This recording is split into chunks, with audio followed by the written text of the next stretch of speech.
What's going on YouTube? Today we're working on this thing again. We're going to show you how to change the valve cover gaskets on any 5.7 and an LX. It does the same procedure for 6.1, 6.4. It's actually the same gaskets. We got them leaking out of this. This is the old 05. So we're going to show you how to do it on 05. It's kind of the same procedure on everything else, just the coils are different. It's running down the back, leaking out on the exhaust manifolds, and then it runs out onto the alternator as well, and it's made my voltage regulator go haywire. So we're going to change the alternator, might as well fix the problem here. So we'll dive into it and show you how to do that. Here's what we got going on.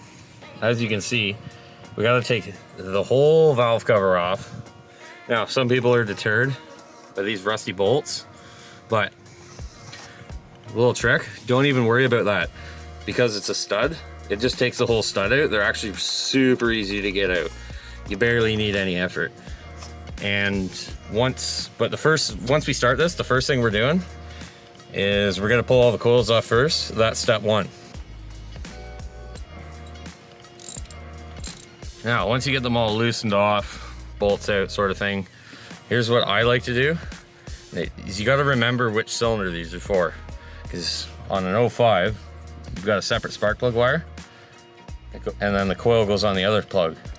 So you may not mix the coils up, but it might be easy to mix these up. So you can either tape them together, flop them up, and label them, or just take note of where all the wires go to which coil. And I like to flop them up here as close to the cylinder as possible. Now, I don't need to label them or anything because I've had these apart a million times because I've had a million issues with this car. So it's a good idea to recommend anything you can do just to try and trace your steps. Take a picture, that helps too, and then you can diagnose if you get them in the wrong order. You can go back to your picture, you can double check that first, do whatever you can to make your life easier. What you gotta do to get these out is give them a little twist, wiggle, and flop it up like that. These, grab it by the boot. Don't pull at the wire, grab by the boot and twist it first to help break it free, and then just pop it off. Otherwise, there's a metal piece in there and it can slide off the end, and then now you're into doing wires and everything. If you haven't done it in a while, do it anyway, but I've just done wires on this not very long ago. Once you get them up out of the way like this is what you're left dealing with. Now the next thing we're gonna tackle is down in here at the bottom. There's a whole bunch of studs along the bottom, is just like the top, but on the bottom, as you can see, get in here, there's a clip that holds this wire on. So you need to take a flathead or a mini little pry bar, or sometimes with your hands, you can just wiggle it off. I'm gonna get that thing out of there, get that off all along the whole length here, and then we can tackle the studs. So once you get those out, you just lift it off. Slide it out. Now I brake clean it off. See if this,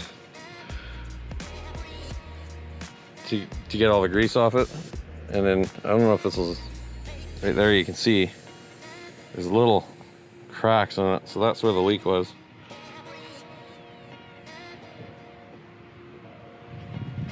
Now, this back bottom two are not gonna be fun.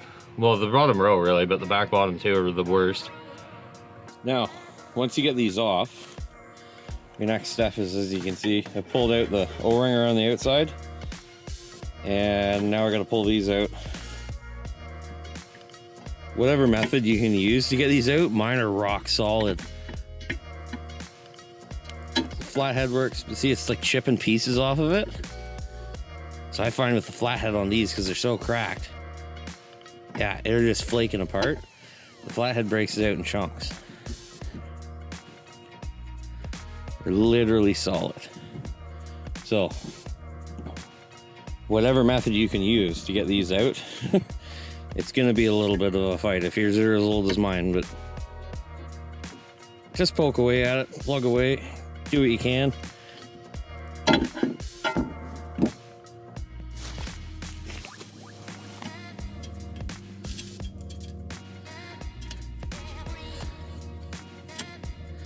It's just breaking apart in little pieces. That's where all the leaks were. So all I'm doing is trying to get under the edge.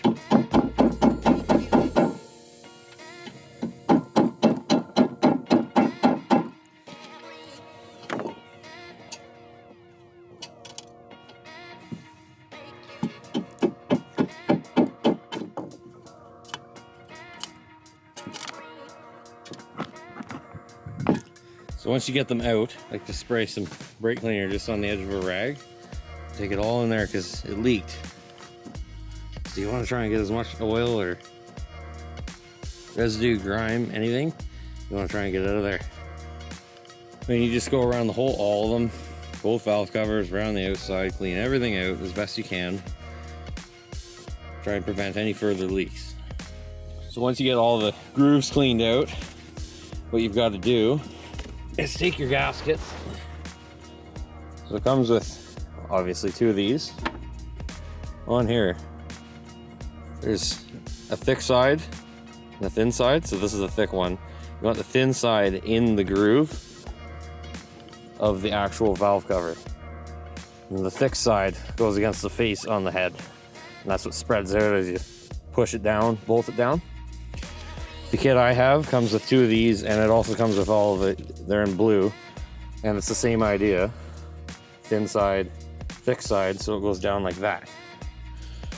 So it's the same as the old ones. It's just blue for the spark plug ones. Now,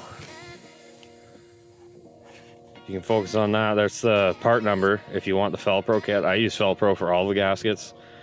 It avoids any issues. They always seem to be reliable. So all you do is go around working it in, kind of lay it up. Now if you find these holes don't line up, it's just you've got it upside down. These holes are not lined up the same on either side. Just gonna go along working it in, try and get it to lay the same. It likes to flop one side or the other.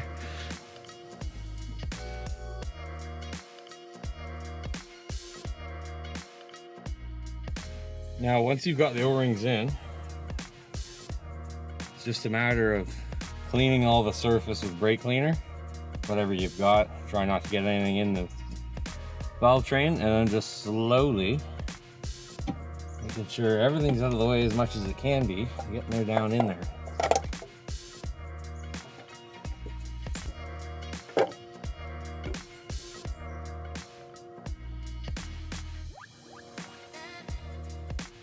Kind of go like that. Hold it there. Take one of your bolts.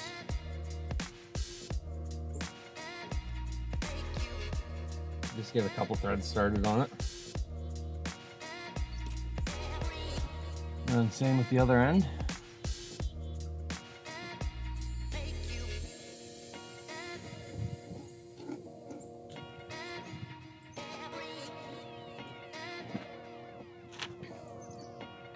Just want to get it started and then kind of put your corners in. Everything's lined up where it should be.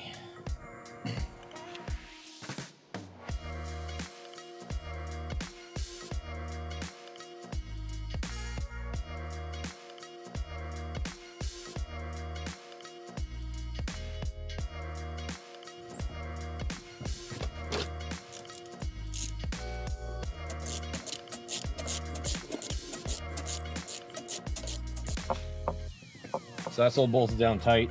Next thing is your plugs. So set everything up here so you can get your coils on. You just got to keep in line of what's what. That's your number one thing. So as you can see, this one interferes, goes over there. Your 2 are generally together. As I stated before, you're gonna want to either take a picture, record a video for the internet, and I can reference back to that if I need to. Or just remember from screwing around with it 400 times because the car is always breaking. That helps too.